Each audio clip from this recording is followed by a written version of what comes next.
વધુ એક સમાચાર સુરેન્દ્રનગરથી સુરેન્દ્રનગરમાં સમાચાર મળી રહ્યા છે। આપને જણાવી દઈએ, સુરેન્દ્રનગરના કોંગ્રેસ નેતાઓ અને કાર્યકરો ભાજપમાં જોડાયા હોવાના સમાચાર સુરેન્દ્રનગરથી।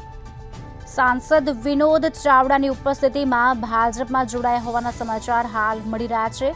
સરપંચ, પૂર્વ સરપંચ સહિત અંદાજિત કાર્યકરો ભાજપમાં જોડાયા છે। કોંગ્રેસ નેતાઓ અને કાર્યકરો ભાજપમાં જોડાયા છે। સુરેન્દ્રનગરથી આ સમાચાર આપ દ્રશ્યો સ્ક્રીન પર જોઈ શકો છો।